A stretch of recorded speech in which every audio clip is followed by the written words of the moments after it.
I, Robot by Isaac Asimov. Read by Garrick Hagan.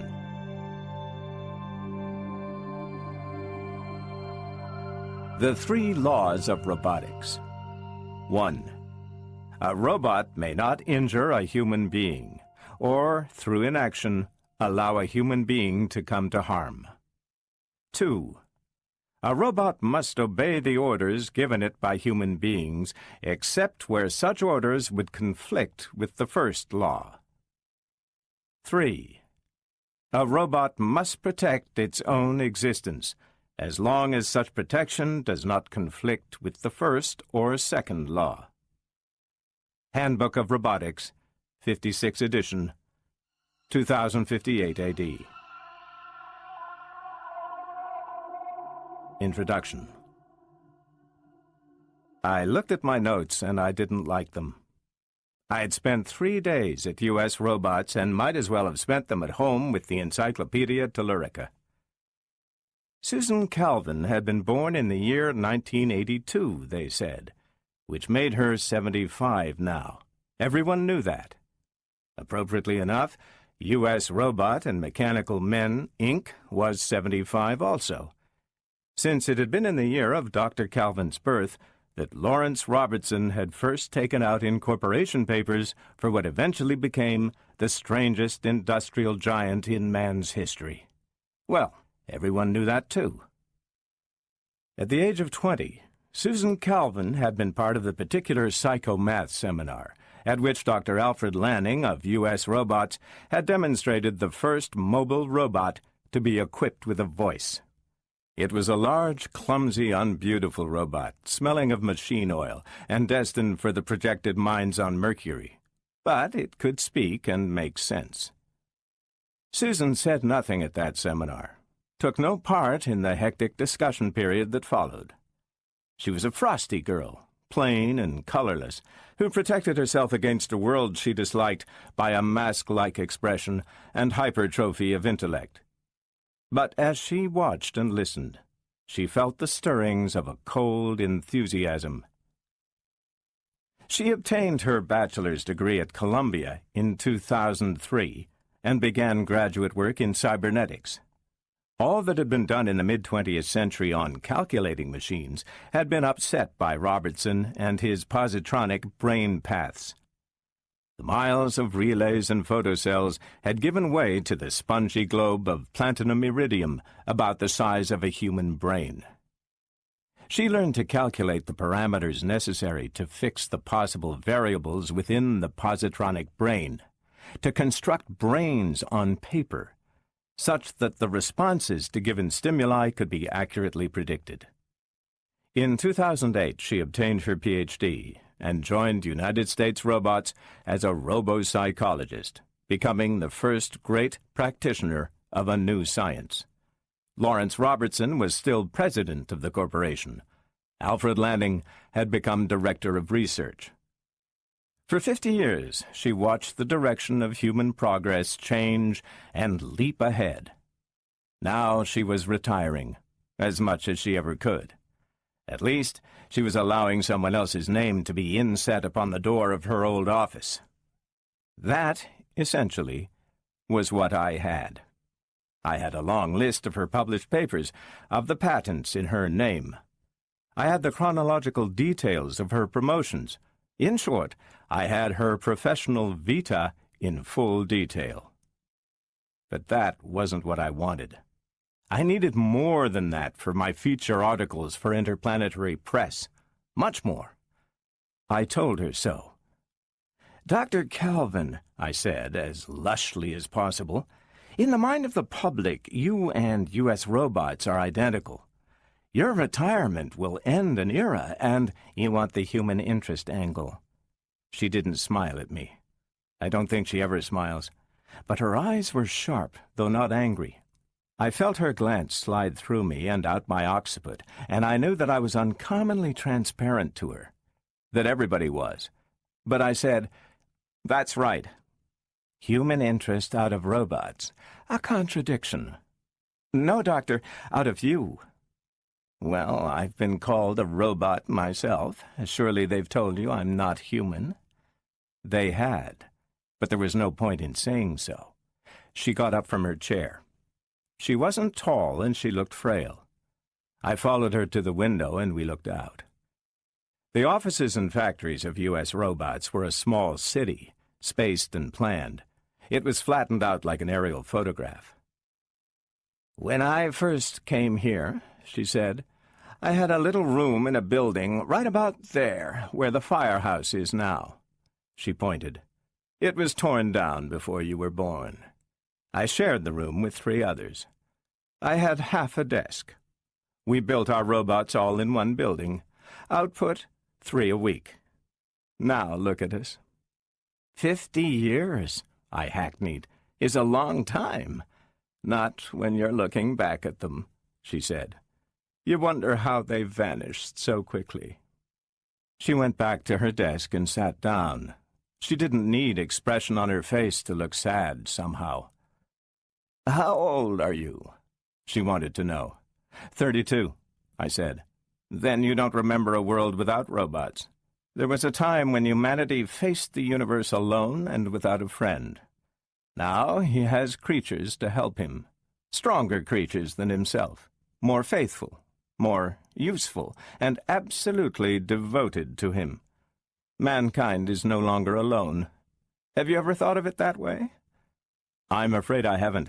May I quote you?" "You may. To you, a robot is a robot. Gears and metal, electricity and positrons, mind and iron. Human-made. If necessary, human-destroyed. But you haven't worked with them, so you don't know them. They're a cleaner, better breed than we are." I tried to nudge her gently with words. "We'd like to hear some of the things you could tell us. Get your views on robots. The interplanetary press reaches the entire solar system. Potential audience is 3 billion, Dr. Calvin. They ought to know what you could tell them on robots." It wasn't necessary to nudge. She didn't hear me, but she was moving in the right direction. "They might have known from the start. We sold robots for Earth use then. Before my time it was even. Of course, that was when robots could not talk. Afterward they became more human and opposition began. The labor unions, of course, naturally opposed robot competition for human jobs, and various segments of religious opinion had their superstitious objections. It was all quite ridiculous and quite useless.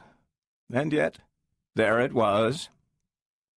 I was taking it down verbatim on my pocket recorder, trying not to show the knuckle motions of my hand. If you practice a bit, you can get to the point where you can record accurately without taking the little gadget out of your pocket. "Take the case of Robbie," she said. "I never knew him. He was dismantled the year before I joined the company, hopelessly out of date. But I saw the little girl in the museum." She stopped, but I didn't say anything. I let her eyes mist up and her mind travel back. She had lots of time to cover. "I heard about it later. And when they called us blasphemers and demon creators, I always thought of him. Robbie was a non-vocal robot. He couldn't speak. He was made and sold in 1996. Those were the days before extreme specialization. So he was sold as a nursemaid." "As a what?" "As a nursemaid."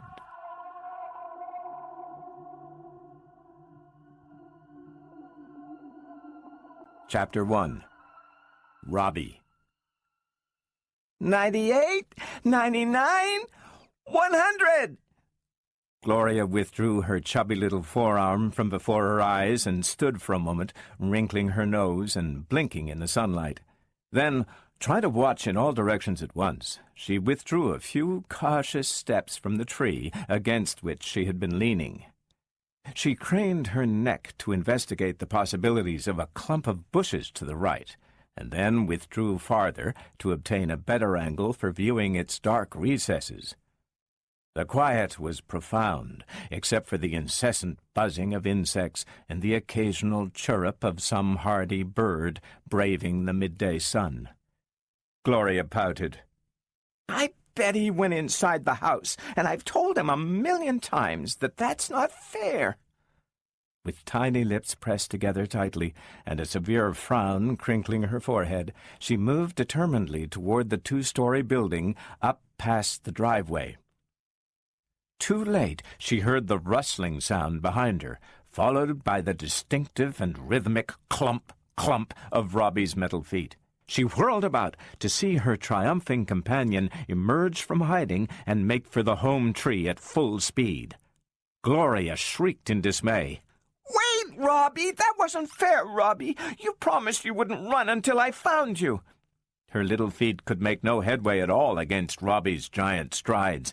Then, within 10 feet of the goal, Robbie's pace slowed suddenly to the merest of crawls, and Gloria, with one final burst of wild speed, dashed pantingly past him to touch the welcome bark of home tree first. Gleefully she turned on the faithful Robbie, and with the basest of ingratitude rewarded him for his sacrifice by taunting him cruelly for a lack of running ability. "Robbie can't run," she shouted at the top of her 8-year-old voice. "I can beat him any day. I can beat him any day." She chanted the words in a shrill rhythm. Robbie didn't answer, of course, not in words. He pantomimed running instead, inching away until Gloria found herself running after him as he dodged her narrowly, forcing her to veer in helpless circles, little arms outstretched and fanning at the air.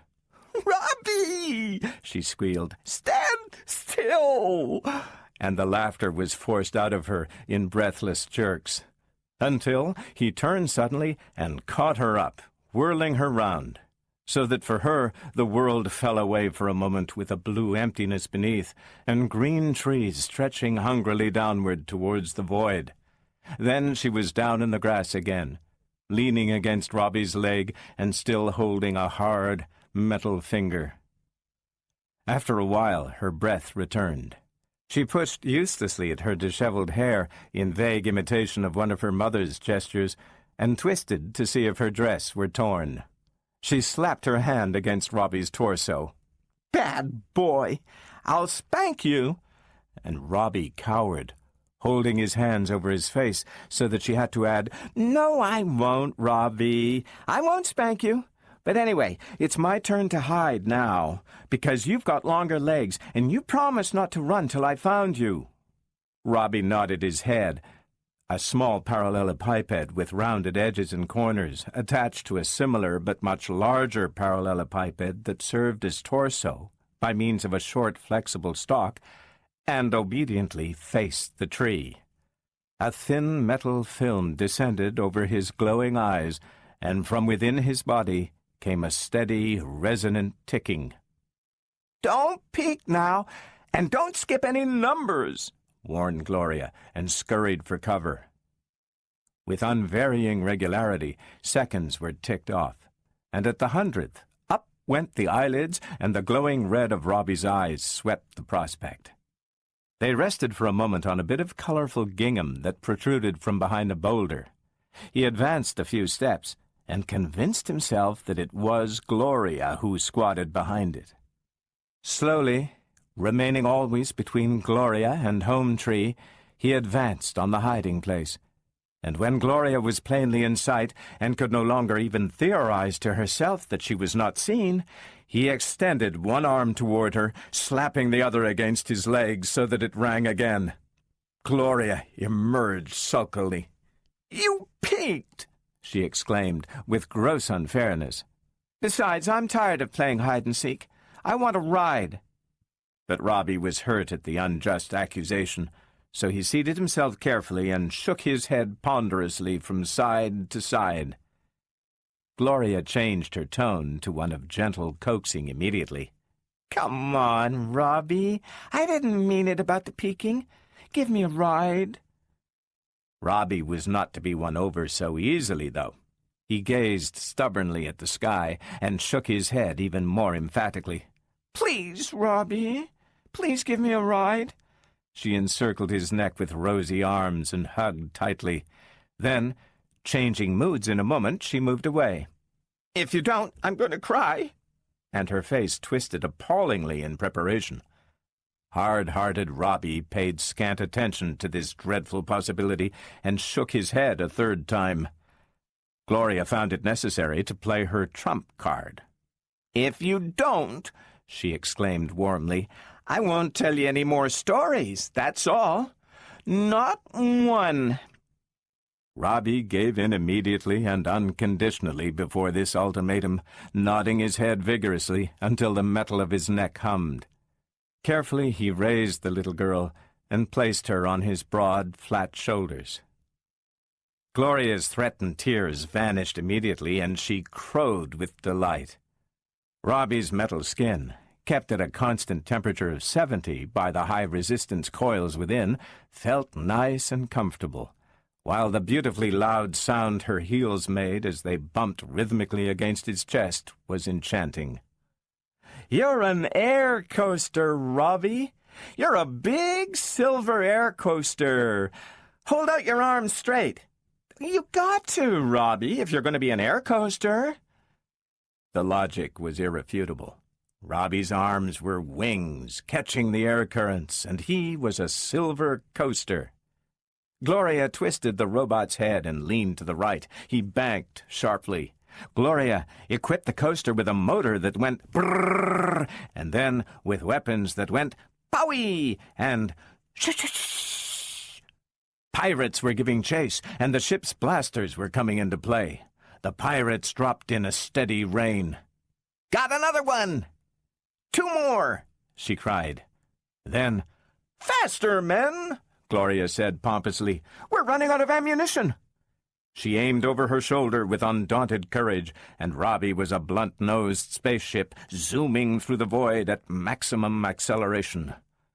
Clear across the field he sped, to the patch of tall grass on the other side, where he stopped with a suddenness that evoked a shriek from his flushed rider, and then tumbled her onto the soft green carpet. Gloria gasped and panted, and gave voice to intermittent whispered exclamations of, "That was nice!" Robbie waited until she had caught her breath, and then pulled gently at a lock of hair. "You want something?" said Gloria, eyes wide in an apparently artless complexity that fooled her huge nursemaid not at all. He pulled the curl harder. "Oh, I know. You want a story." Robbie nodded rapidly. "Which one?" Robbie made a semicircle in the air with one finger. The little girl protested. "Again? I've told you Cinderella 1,000,000 times. Aren't you tired of it? It's for babies." Another semicircle. "Oh, hell!" Gloria composed herself, ran over the details of the tale in her mind, together with her own elaborations, of which she had several, and began. "Are you ready? Well, once upon a time, there was a beautiful little girl whose name was Ella. And she had a terribly cruel stepmother and 2 very ugly and very cruel stepsisters, and—" Gloria was reaching the very climax of the tale. Midnight was striking, and everything was changing back to the shabby original's lickety-split, while Robbie listened tensely with burning eyes, when the interruption came. "Gloria!" It was the high-pitched sound of a woman who had been calling not once but several times, and had the nervous tone of one in whom anxiety was beginning to overcome impatience. "Mama's calling me," said Gloria, not quite happily. "You'd better carry me back to the house, Robbie." Robbie obeyed with alacrity, for somehow there was that in him which judged it best to obey Mrs. Weston without as much as a scrap of hesitation. Gloria's father was rarely home in the daytime, except on Sunday. Today, for instance, and when he was, he proved a genial and understanding person. Gloria's mother, however, was a source of uneasiness to Robbie, and there was always the impulse to sneak away from her sight. Mrs. Weston caught sight of them the minute they rose above the masking tufts of long grass and retired inside the house to wait. "I've shouted myself hoarse, Gloria," she said severely. "Where were you?" "I was with Robbie," quavered Gloria. I was telling him Cinderella, and I forgot it was dinner time." "Well, it's a pity Robbie forgot, too." Then, as if that reminded her of the robot's present, she whirled upon him. "You may go, Robbie. She doesn't need you now." Then brutally, "And don't come back till I call you." Robbie turned to go, but hesitated as Gloria cried out in his defense. "Wait, Mama. You gotta let him stay. I didn't finish Cinderella for him. I said I would tell him Cinderella, and I'm not finished." "Gloria!" "Honest and truly, Mama, he'll stay so quiet, you won't even know he's here. He can sit on the chair in the corner, and he won't say a word. I mean, he won't do anything. Will you, Robbie?" Robbie, appealed to, nodded his massive head up and down once. "Gloria, if you don't stop this at once, you shan't see Robbie for a whole week." The girl's eyes fell. "All right, but Cinderella is his favorite story, and I didn't finish it, and he likes it so much." The robot left with a disconsolate step, and Gloria choked back a sob. George Weston was comfortable. It was a habit of his to be comfortable on Sunday afternoons. A good, hearty dinner below the hatches, a nice, soft, dilapidated couch on which to sprawl, a copy of the Times, slippered feet and shirtless chest. How could anyone help but be comfortable? He wasn't pleased, therefore, when his wife walked in. After 10 years of married life, he was still so unutterably foolish as to love her, and there was no question that he was always glad to see her. Still, Sunday afternoons just after dinner were sacred to him, and his idea of solid comfort was to be left in utter solitude for 2 or 3 hours. Consequently, he fixed his eye firmly upon the latest reports of the Lefebvre-Yoshida expedition to Mars. This one was to take off from lunar base, and might actually succeed, and pretended she wasn't there. Mrs. Weston waited patiently for 2 minutes, then impatiently for 2 more, and finally broke the silence. "George!" "Hmm?" "George, I say, will you put down that paper and look at me?" The paper rustled to the floor, and Weston turned a weary face toward his wife. "What is it, dear?" "You know what it is, George. It's Gloria and that terrible machine." "What terrible machine?" "Now, don't pretend you don't know what I'm talking about. It's that robot Gloria calls Robbie. He doesn't leave her for a moment." "Well, why should he? He's not supposed to. And he certainly isn't a terrible machine. He's the best darn robot money can buy, and I'm damn sure he set me back half a year's income. He's worth it, though. Darn sight cleverer than half my office staff." He made a move to pick up the paper again, but his wife was quicker and snatched it away. "You listen to me, George. I won't have my daughter entrusted to a machine. And I don't care how clever it is. It has no soul, and no one knows what it may be thinking. A child just isn't made to be guarded by a thing of metal." Weston frowned. "When did you decide this? He's been with Gloria 2 years now, and I haven't seen you worried till now." "It was different at first. It was a novelty. It took a load off me, and it was a fashionable thing to do, but now I don't know. The neighbors— well, what have the neighbors to do with it? Now look, a robot is infinitely more to be trusted than a human nursemaid. Robbie was constructed for only one purpose, really, to be the companion of a little child. His entire mentality has been created for the purpose. He just can't help being faithful and loving and kind. He's a machine, made so. That's more than you can say for humans. But something might go wrong. Some Mrs. Weston was a bit hazy about the insides of a robot. "Some little jigger will come loose, and the awful thing will go berserk, and—" She couldn't bring herself to complete the quite obvious thought. "Nonsense," Weston denied, with an involuntary nervous shiver. "That's completely ridiculous. We had a long discussion at the time we bought Robbie about the first law of robotics. You know that it is impossible for a robot to harm a human being. That long before enough can go wrong to alter that first law, a robot would be completely inoperable. It's a mathematical impossibility. Besides, I have an engineer from U.S. Robots here twice a year to give the poor gadget a complete overhaul. Why, there's no more chance of anything at all going wrong with Robbie than there is of you or I suddenly going loony. Considerably less, in fact. Besides, how are you going to take him away from Gloria?" He made another futile stab at the paper, and his wife tossed it angrily into the next room. "That's just it, George. She won't play with anyone else. There are dozens of little boys and girls that she should make friends with, but she won't. She won't go near them unless I make her. That's no way for a little girl to grow up. You want her to be normal, don't you? You want her to be able to take her part in society? You're jumping at shadows, Grace. Pretend Robbie's a dog. I've seen hundreds of children who would rather have their dog than their father. A dog is different, George. We must get rid of that horrible thing. You can sell it back to the company. I've asked, and you can." "You've asked? Now look here, Grace, let's not go off the deep end. We're keeping the robot until Gloria is older, and I don't want the subject brought up again." And with that, he walked out of the room in a huff. Mrs. Weston met her husband at the door 2 evenings later. "You'll have to listen to this, George.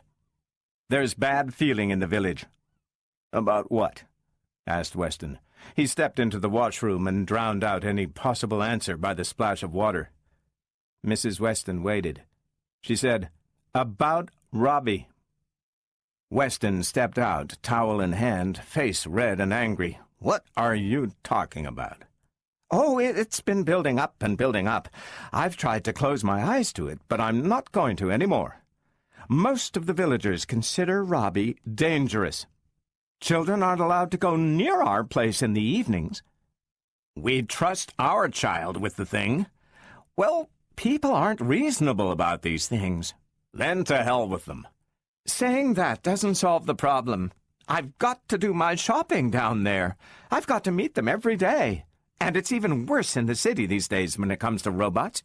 New York has just passed an ordinance keeping all robots off the streets between sunset and sunrise.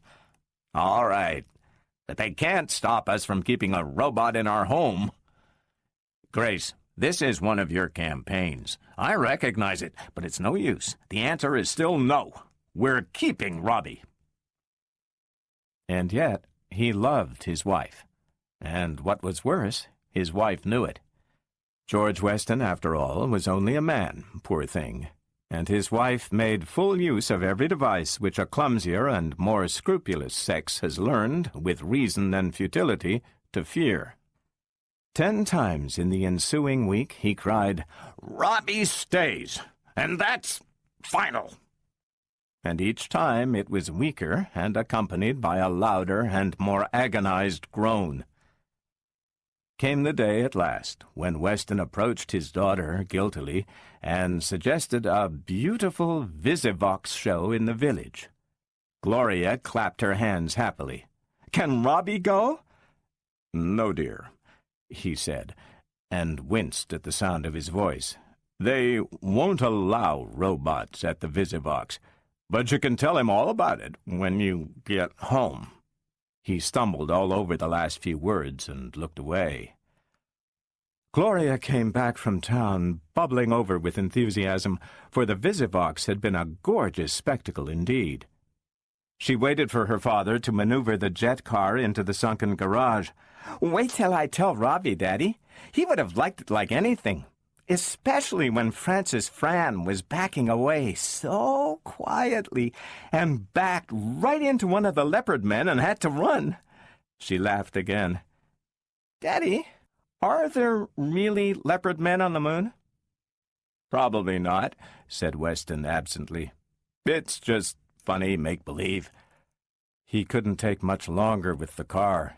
He'd have to face it. Gloria ran across the lawn. Robbie! Robbie! Then she stopped suddenly at the sight of a beautiful collie which regarded her out of serious brown eyes as it wagged its tail on the porch. Oh, what a nice dog! Gloria climbed the steps, approached cautiously, and patted it. Is it for me, Daddy? Her mother had joined them. Yes, it is, Gloria. Isn't it nice? Soft and furry? It's very gentle. It likes little girls. Can he play games? Surely. He can do any number of tricks. Would you like to see some? Right away. I want Robbie to see him, too. Robbie! She stopped uncertainly and frowned. I'll bet he's just staying in his room because he's mad at me for not taking him to the Visivox. You'll have to explain to him, Daddy. He might not believe me, but he knows if you say it, it's so. Weston's lips grew tighter. He looked toward his wife, but could not catch her eye. Gloria turned precipitously and ran down the basement steps, shouting as she went, Robbie? Come and see what Daddy and Mama brought me. They brought me a dog, Robbie. In a minute she had returned, a frightened little girl. Mama, Robbie isn't in his room. Where is he? There was no answer, and George Weston coughed and was suddenly extremely interested in an aimlessly drifting cloud. Gloria's voice quavered on the verge of tears. Where's Robbie, Mama? Mrs. Weston sat down and drew her daughter gently to her. Don't feel bad, Gloria. Robbie has gone away, I think. Gone away? Where? Where's he gone, Mama? No one knows, darling. He just walked away. We've looked, and we've looked, and we've looked for him, but we can't find him. You mean he'll never come back again? Her eyes were round with horror. We may find him soon. We'll keep looking for him. And meanwhile, you can play with your nice new doggie. Oh, look at him! His name is Lightning, and he can... But Gloria's eyelids had overflowed. I don't want the nasty dog. I want Robbie. I want you to find me Robbie. Her feelings became too deep for words, and she spluttered into a shrill wail. Mrs. Weston glanced at her husband for help, but he merely shuffled his feet morosely and did not withdraw his ardent stare from the heavens, so she bent to the task of consolation. Why do you cry, Gloria? Robbie was only a machine, just a nasty old machine. He wasn't alive at all. He was not no machine, screamed Gloria, fiercely and ungrammatically. He was a person, just like you and me, and he was my friend. I want him back. Oh, Mama, I want him back. Her mother groaned in defeat and left Gloria to her sorrow. Let her have her cry out, she told her husband. Childish griefs are never lasting. In a few days she'll forget that awful robot ever existed. But time proved Mrs. Weston a bit too optimistic. To be sure, Gloria ceased crying, but she ceased smiling, too, and the passing days found her ever more silent and shadowy. Gradually, her attitude of passive unhappiness wore Mrs. Weston down, and all that kept her from yielding was the impossibility of admitting defeat to her husband. Then, one evening, she flounced into the living room, sat down, folded her arms, and looked boiling mad. Her husband stretched his neck in order to see her over his newspaper. What now, Grace? It's that child, George. I've had to send back the dog today. Gloria positively couldn't stand the sight of him, she said. She's driving me into a nervous breakdown.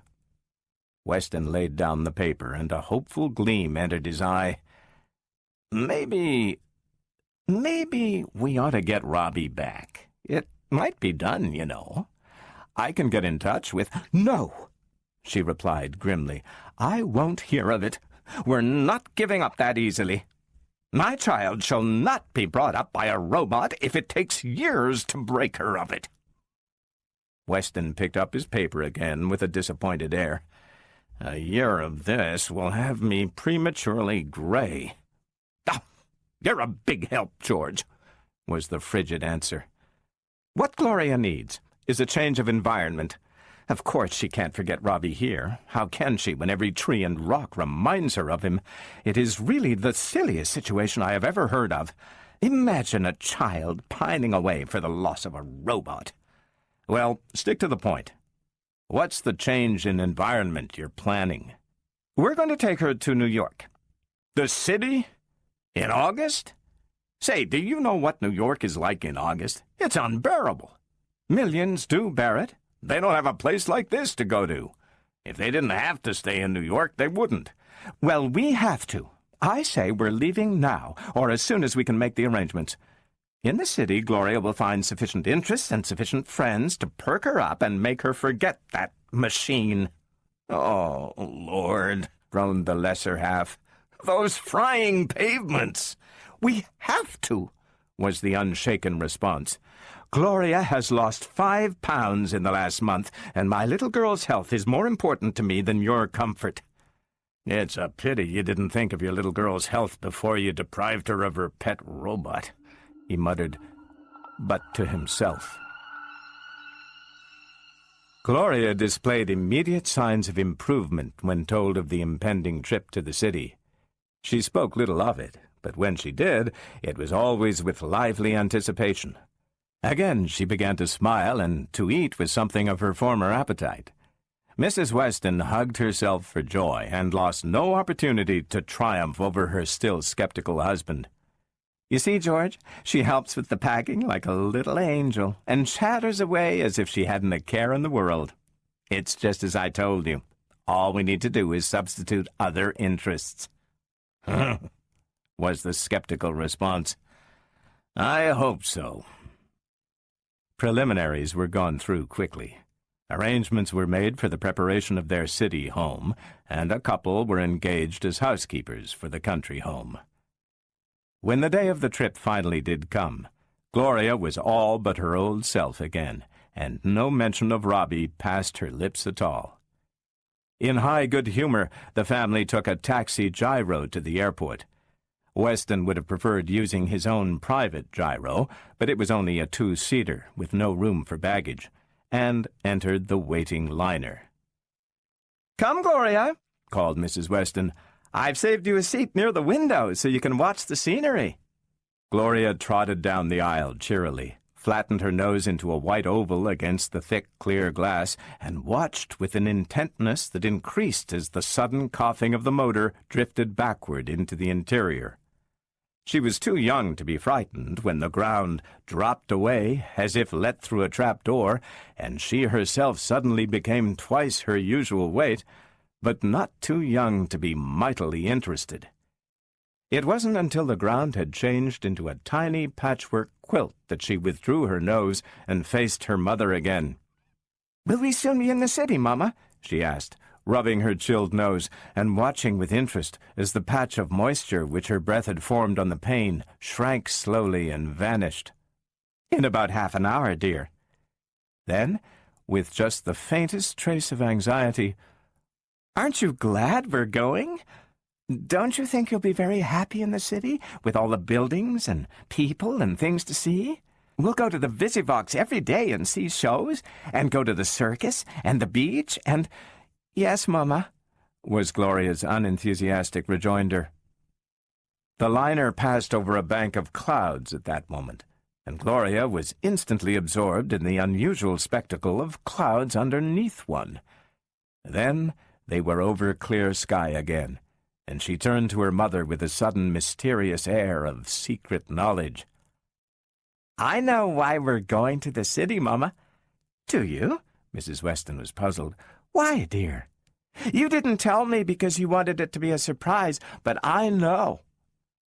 For a moment, She was lost in admiration at her own acute penetration, and then she laughed gaily. "We're going to New York so we can find Robbie, aren't we? With detectives." The statement caught George Weston in the middle of a drink of water, with disastrous results. There was a sort of strangled gasp, a geyser of water, and then a bout of choking coughs.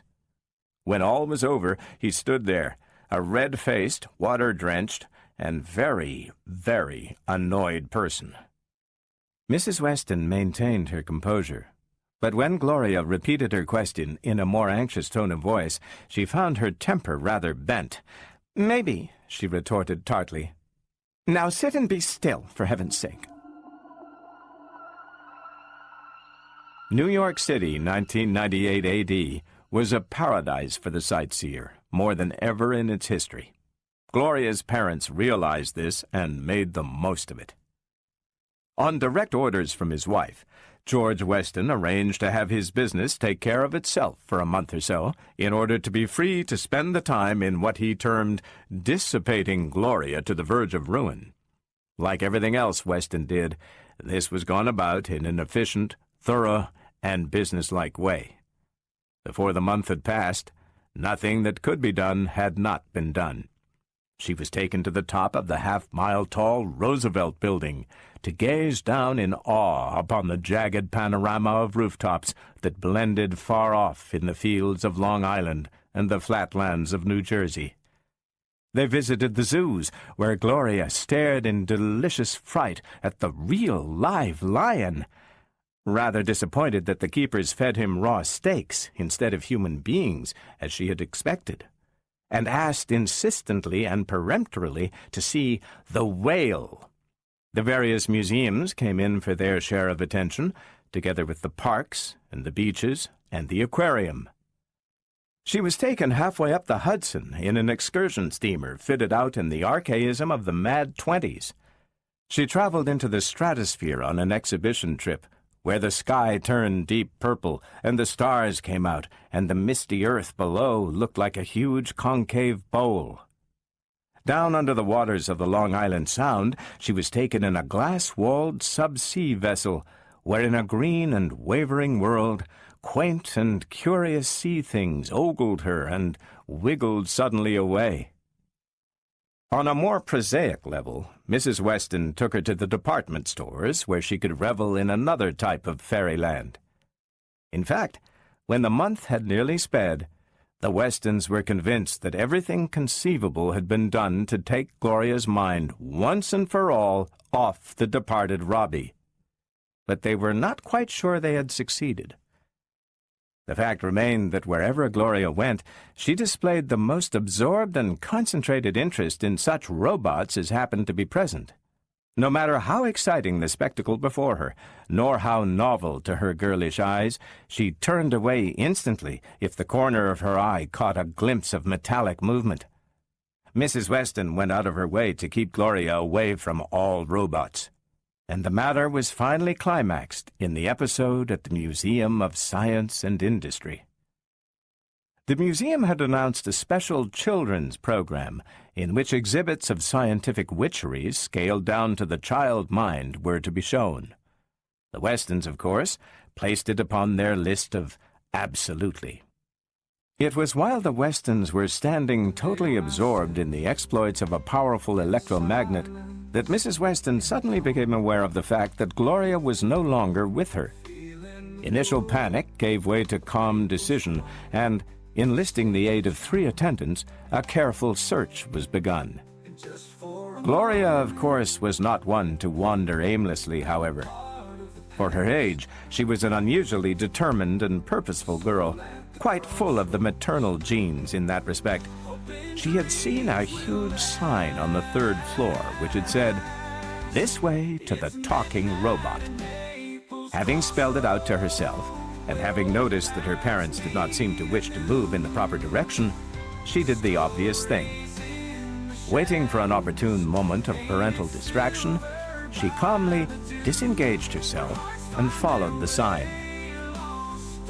The talking robot was a tour de force, a thoroughly impractical device possessing publicity value only.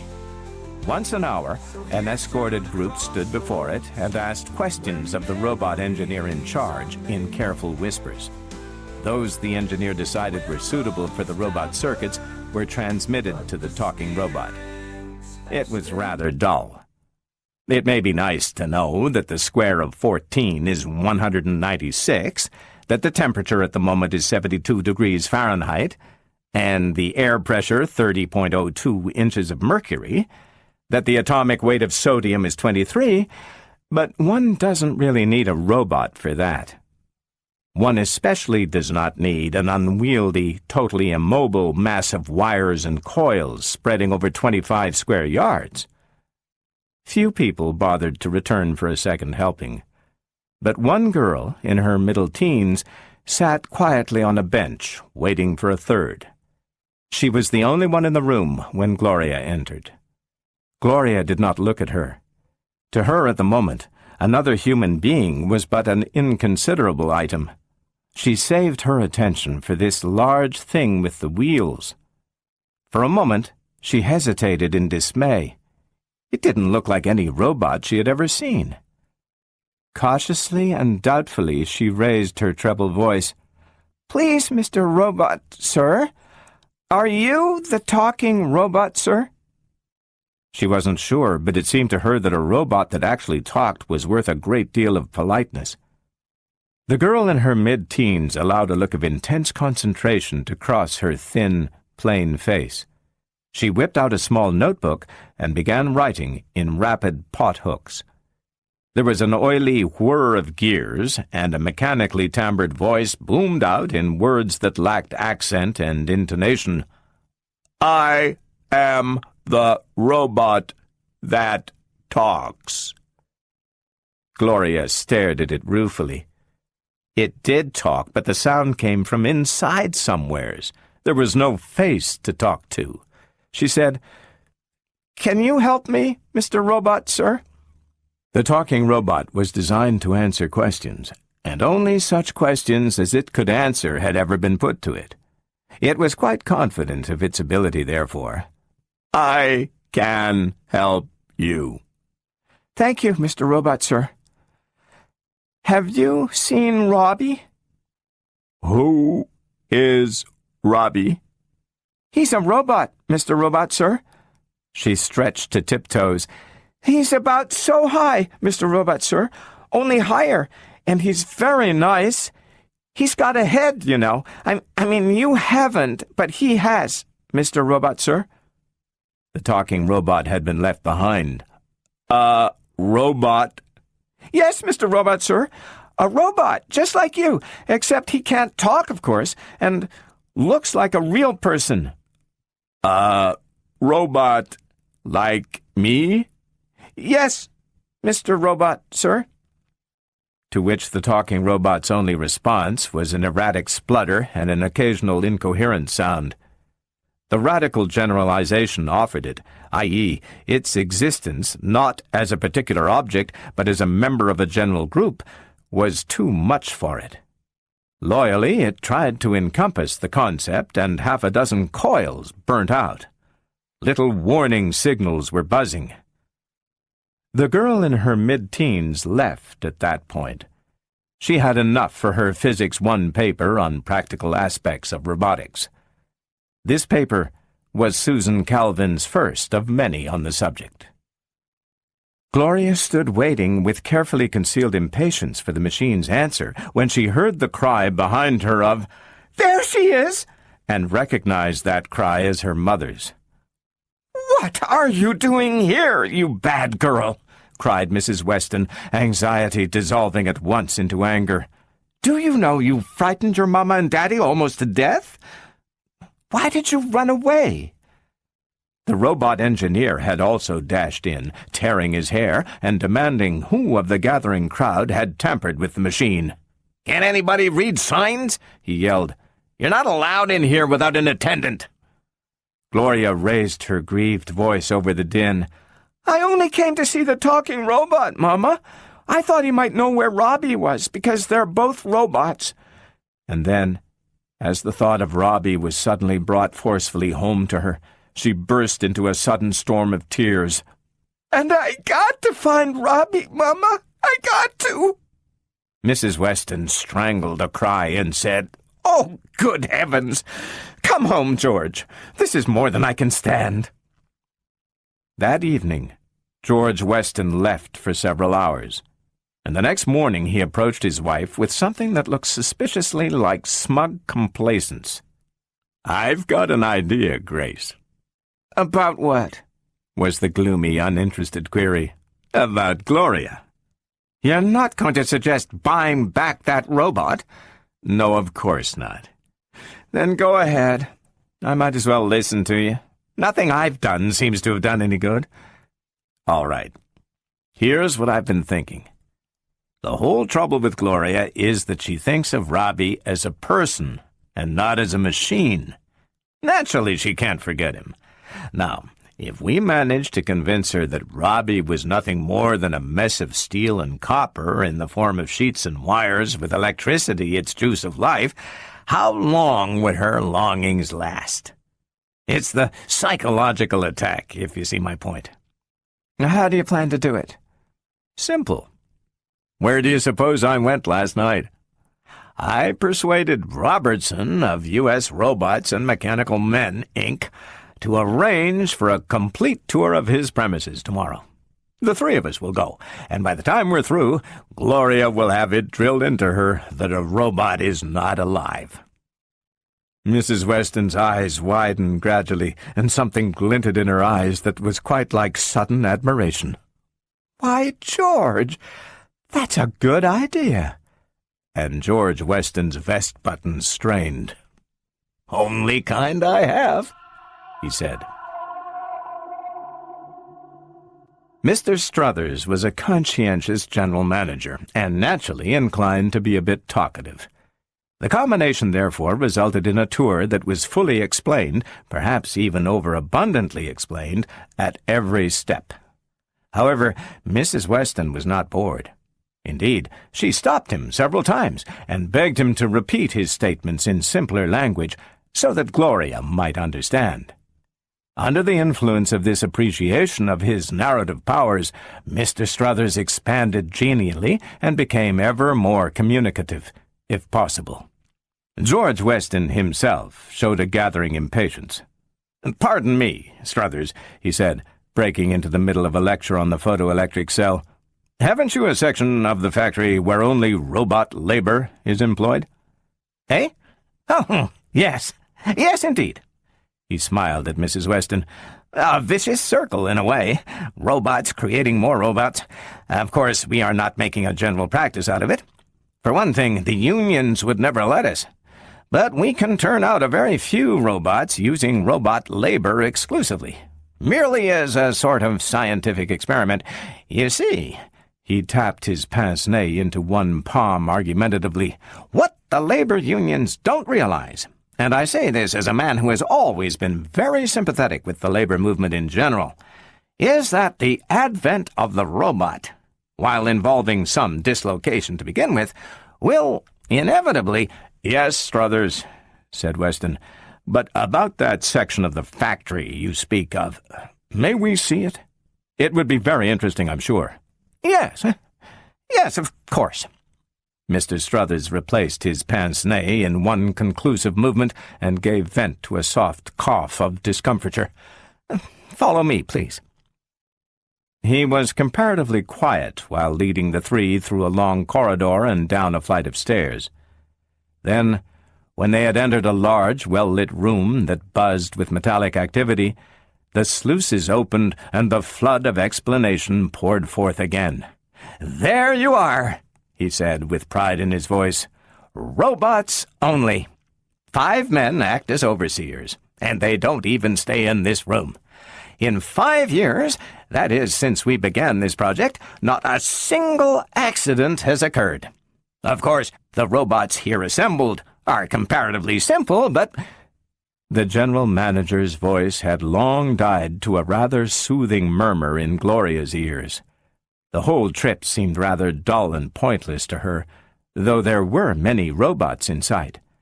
None were even remotely like Robbie, though, and she surveyed them with open contempt. In this room, there weren't any people at all, she noticed. Then her eyes fell upon 6 or 7 robots busily engaged at a round table halfway across the room. They widened in incredulous surprise. It was a big room. She couldn't see for sure, but one of the robots looked like... It was Robbie! Her shriek pierced the air, and one of the robots about the table faltered and dropped the tool he was holding. Gloria went almost mad with joy. Squeezing through the railing before either parent could stop her, she dropped lightly to the floor a few feet below and ran toward her Robbie, arms waving and hair flying. And the 3 horrified adults, as they stood frozen in their tracks, saw what the excited little girl did not see: a huge, lumbering tractor bearing blindly down upon its appointed track. It took split seconds for Weston to come to his senses, and those split seconds meant everything, for Gloria could not be overtaken. Although Weston vaulted the railing in a wild attempt, it was obviously hopeless. Mr. Struthers signaled wildly to the overseers to stop the tractor, but the overseers were only human, and it took time to act. It was only Robbie that acted immediately and with precision. With metal legs eating up the space between himself and his little mistress, he charged down from the opposite direction. Everything then happened at once.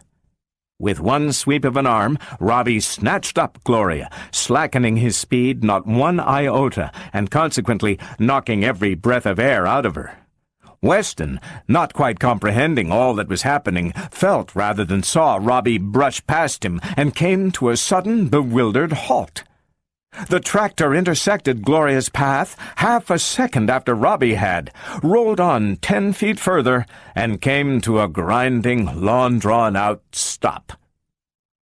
Gloria regained her breath, submitted to a series of passionate hugs on the part of both her parents, and turned eagerly toward Robbie.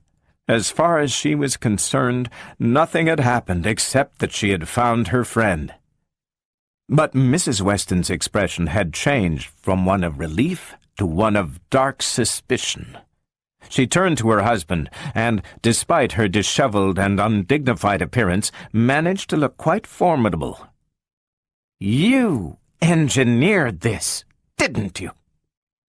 George Weston swabbed at a hot forehead with his handkerchief. His hand was unsteady, and his lips could curve only into a tremulous and exceedingly weak smile. Mrs. Weston pursued the thought. "Robbie wasn't designed for engineering or construction work. He couldn't be of any use to them. You had him placed there deliberately so that Gloria would find him. You know you did." "Well, I did," said Weston. "But, Grace, how was I to know the reunion would be so violent? And Robbie has saved her life. You'll have to admit that. You can't send him away again." Grace Weston considered. She turned toward Gloria and Robbie and watched them abstractedly for a moment. Gloria had a grip about the robot's neck and would have asphyxiated any creature but one of metal, and was prattling nonsense in half-hysterical frenzy. Robbie's chrome-steel arms, capable of bending a bar of steel 2 inches in diameter into a pretzel, wound about the little girl gently and lovingly, and his eyes glowed a deep, deep red. "Well," said Mrs. Weston at last, "I guess he can stay with us until he rusts."